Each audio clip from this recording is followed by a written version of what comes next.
On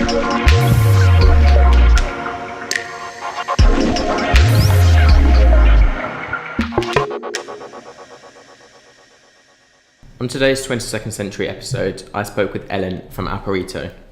Aparito use a combination of wearable technology and smartphone apps to help in the real-time collection of patient data to assist with disease monitoring outside of the hospital. We talk about the existing solutions to the problem, why Aparito is needed, what diseases they monitor, and the potential impact of the technology in changing people's lives.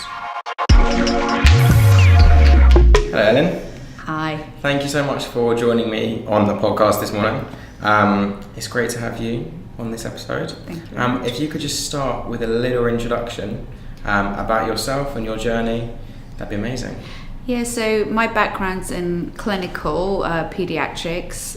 So I was working at Great Ormond Street Children's Hospital, got involved in clinical trials, and for 18 years was sort of working either clinically, academically, or as a regulator in the development of new drugs for children and for rare diseases. And that led me to start my own company, Aparito, about 4.5 years ago. Amazing.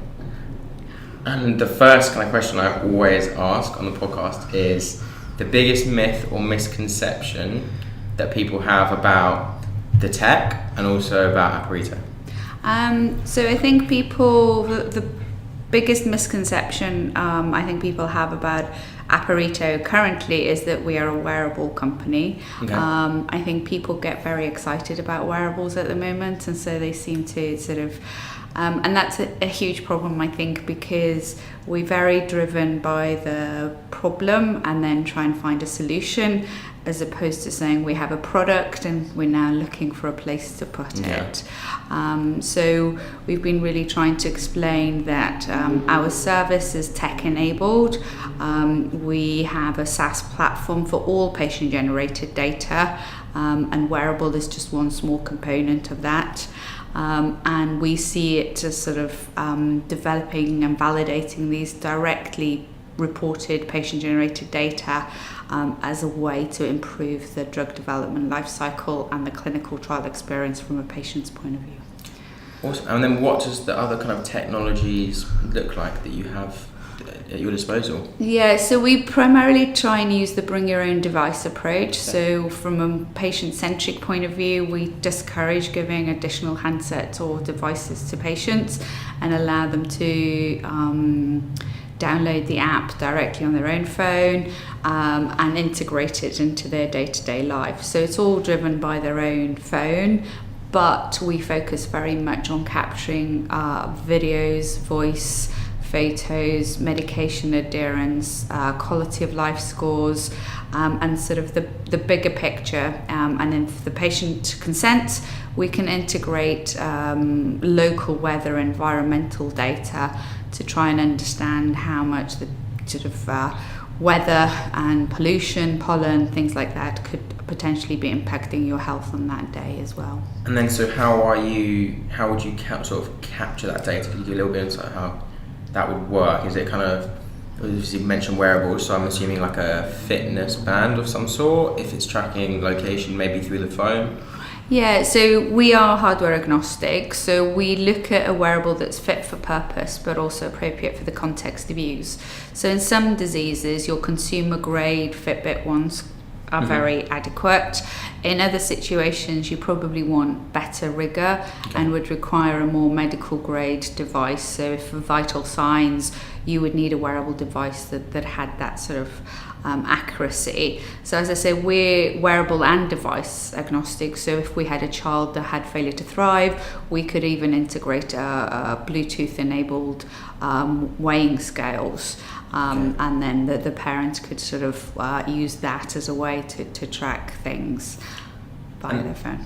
And I was just going to say, so what does the existing solution look like at the moment? So in terms of clinical trials, are they the main way that people kind of are gathering this data aside from what you guys offer, and what's not good about those? Yeah, so currently clinical trials rely on patients coming into hospitals and reporting their symptoms on generally paper-based questionnaires, paper-based diaries, and it's a very snapshot episodic view. So you have bias by doctors in terms of what they choose to report on, but you also have a problem with memory recall for parents and patients to try and remember what happened when and how severe it was.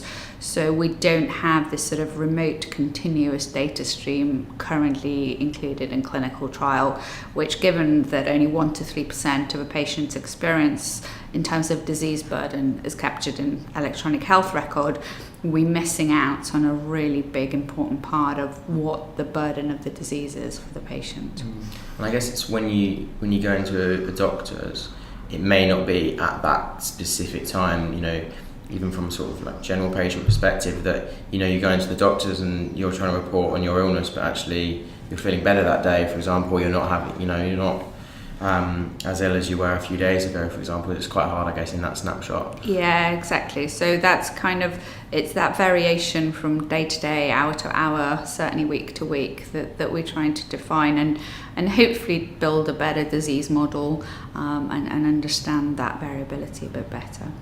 What's the response been like from different parties that you guys work with? So we're 4.5 years old now. Initially, there was a lot of, the clinical trial design, the regulators, the pharmaceutical companies, they've been operating this way for 50 years. They're very risk averse. They're not very innovative in accepting new ways of working.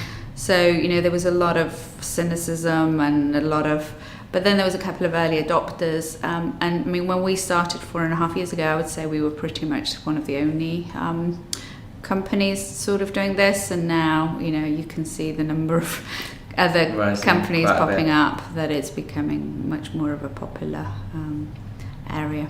So people are a lot more kind of warm to the technologies and that kind of tracking element kind of. Yeah, I describe it at the moment as the perfect storm. Patients are becoming more demanding in their expectations and what they're willing to tolerate as part of a clinical trial. But at the same time, we have a real problem with lack of capacity at hospitals to do these clinical trials, which is really also impacting recruitment and retention. And so the drug development kind of paradigm is broken, not fit for purpose. And, digital and innovation has to sort of come as a way to marry those two issues together, I think. And then getting started with the technology, how easy is it to use from a sort of like parent and child perspective, and getting on board with the app and the device? So we've tried to do very, UX friendly sort of solutions, very simple ones, in a way to really support that. Going back to the point what we're trying to do is make the clinical trial experience easier for the child and family, or any patients. We do adult patients too. And what you don't want is actually to inflict more burden and more complexity and more devices and things. So unless we can offer this as a really easy to use, low burden, low impact way, then it'll actually be counterproductive to what we're trying to achieve. And so we've kind of, we're evolving the product all the time in view of that. And we've had issues with teenagers didn't like the wearables because they wanted iPhone watches and they weren't trendy enough. And so actually it's the teenagers that have been the most difficult ones. Yes. Fair enough. What kind of diseases are you guys focusing on? So far, it is in genetic rare diseases. So most of the time, people haven't heard, but Duchenne muscular dystrophy, Gaucher disease, Tay-Sachs. We have juvenile idiopathic arthritis and narcolepsy that we've just started. So we have got pediatrics and adult diseases. We've got a complex epilepsy study in South Africa. Nice. So sort of a variety of ones, but more in the sort of, as I say, life-limiting, life-threatening, rare, but a really high unmet need in terms of the disease burden on these patients. Is that one of the main reasons that you focused on those initially, that kind of high need? Or? No, it's all driven by my clinical and regulatory experience. Okay. So, the tech is very applicable to all diseases in all areas. But, I was pediatrics clinically for so long, and as a regulator, I was crossing between pediatrics and rare diseases. So it's been really driven by my clinical and regulatory expertise and contacts and insights. But we are seeing a bit of a sort of snowballing effect where we now kind of been asked to collaborate on an adult insomnia study and another adult migraine study. So we are seeing this reaching out to other non-pediatric, non-rare kind of... So there's no reason why the wearable tech and the kind of app platform that you guys have built can't be applied to other diseases, basically? Yeah, no, absolutely. I feel very strongly that it can be applied to all therapeutic areas.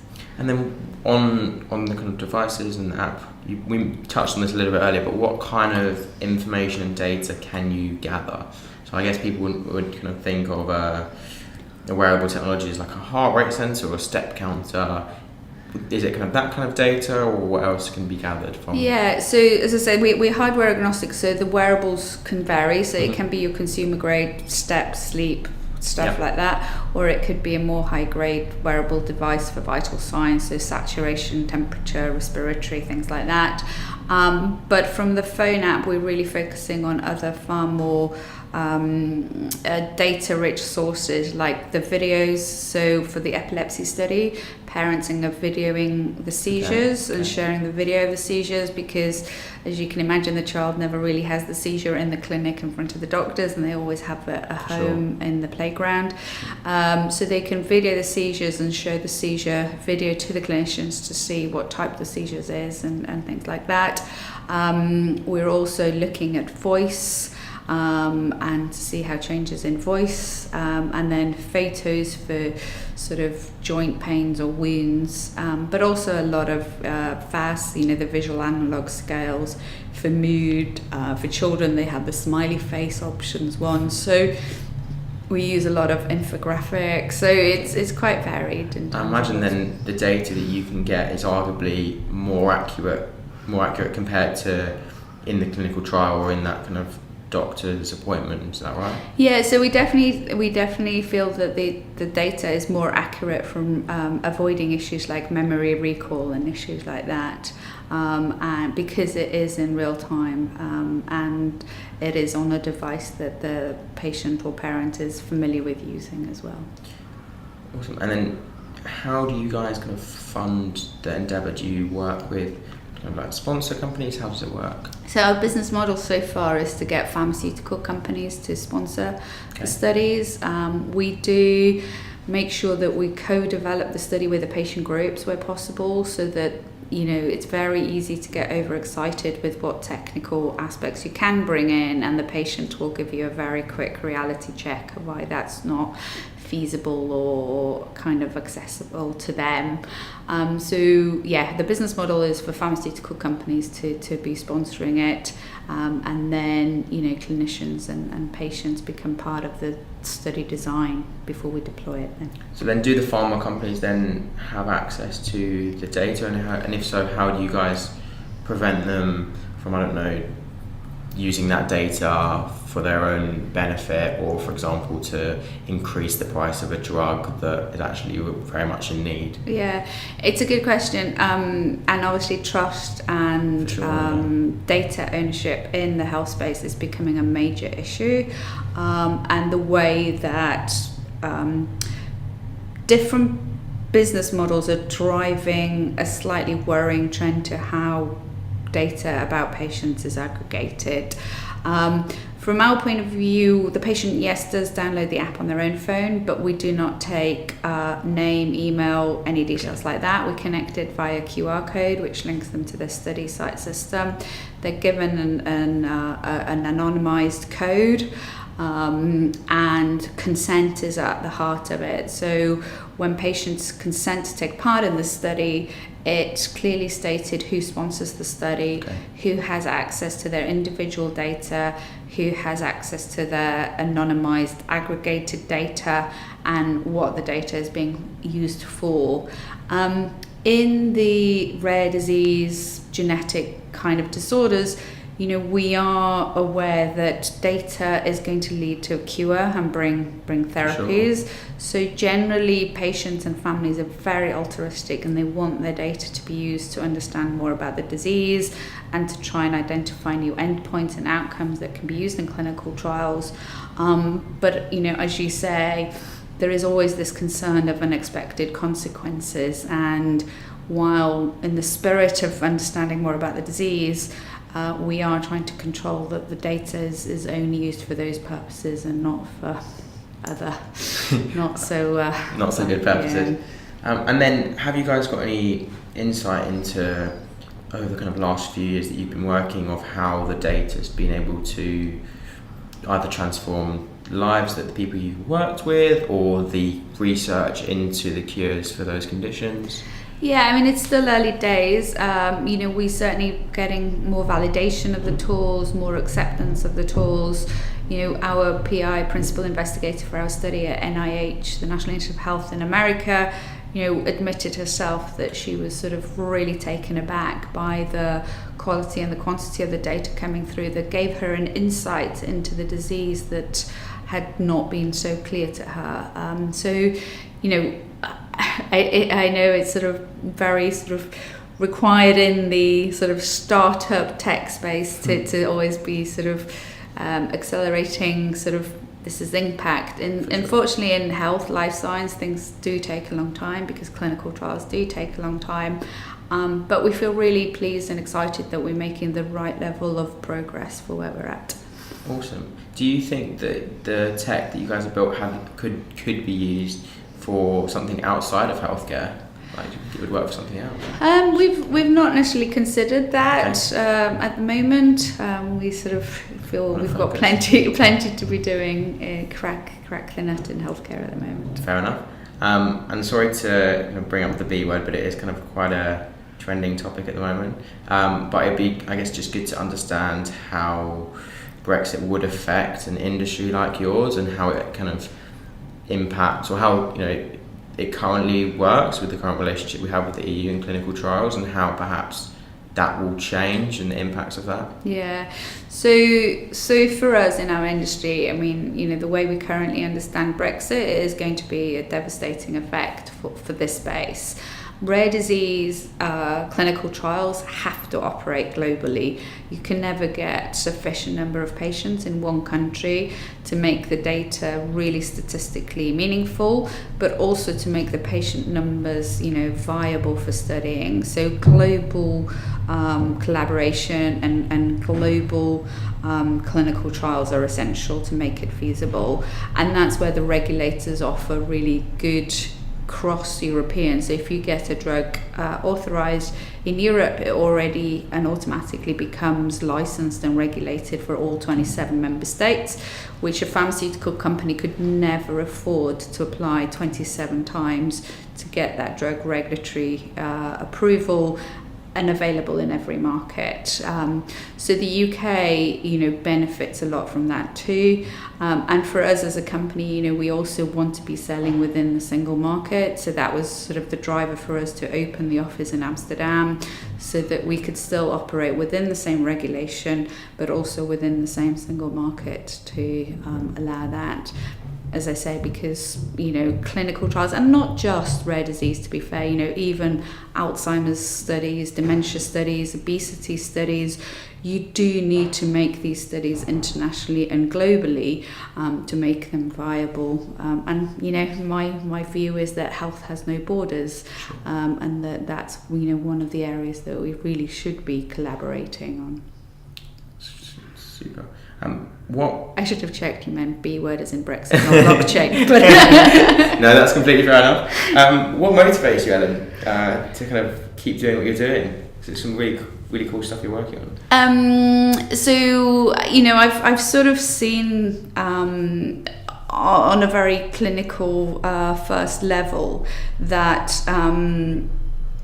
the sort of impact that these diseases have on children and families. I've seen when clinical trials can work well. I've seen when clinical trials can work really badly. And, for me, I'm really driven to make sure that children and patients that go through clinical trials in the future have a better clinical trial experience, but actually when drugs that really work become available, that they become available very quickly and pass through the regulatory hurdles, in the quickest time as possible, in the safest way possible, but give hope to these patients. Amazing. I'd love to just mix things up a little bit with a quick fire round. Mm-hmm. That's all right. So, football or rugby? Rugby. I'm Welsh, obviously. I was going to say England, Ireland, Scotland or Wales is my question. But Wales Grand Slam winners. Tea or coffee? Coffee. Black coffee. Land or sea? Well, sea. I don't know if you know. I rode across the Atlantic, rode across the Indian, sailed the Pacific, sailed the Atlantic. So I guess it has to be sea. Fair enough. And so if you were to choose between being a rower or being a sailor, that's obviously going to be a difficult one. So I think I'll go sailing for this time of my life. It's fair enough. Is sailing a little bit easier than rowing, or it's physically easier, I think, on the joints and on the body, but harder in other ways. Okay, and then just finally, I'd just love to ask you where you see the future of Aparito and kind of wearable tech in healthcare over the next 100 years. Yeah. Well, I don't think, I think it's one of those things that it's going to change rapidly. I'm going to contradict myself. Rapid changes in healthcare don't always happen, but it's going to be incremental changes, but I don't think it's necessarily going to be in the way that we think it will. I think there are going to be other changes in the sort of overall landscape that sort of determines where the technology happens. I think there are huge opportunities for AI in things like radiology and pathology, but at the end of the day, we humans, we want human touch, we want human contact, we want empathy, we want support. And I'd love to see that all of this technology goes towards making, the drugs that are designed better, but also that the clinicians, the doctors, the nurses' time are better used for that personal contact point of view. So I really hope that we can use technology to make that personal interaction at a time of ill health a bit better. So kind of bringing, I guess, that humanity element, using that technology to help empowering doctors and physicians. Yeah, definitely. And I think, as a society, we've all become so busy now. I think we need to try and find a way where technology gets us to be less busy, but more meaningful. For sure. I mean, I think I'd love to hope that as well. Yeah. Awesome. Thank you so much, Ellen. It's been a really, really interesting episode. Thank you very much for joining me. Thank you very much. Amazing. Thanks for listening. If you like this podcast, please leave us a review on the iTunes store if you're listening on an Apple device. It helps us out massively. And subscribe to hear about all the other exciting new emerging technologies we're going to uncover next. If you've got any examples of any companies or technology that we should be speaking to, then also please let me know. I'll leave all the ways of getting in contact with me down in the show notes. Thanks.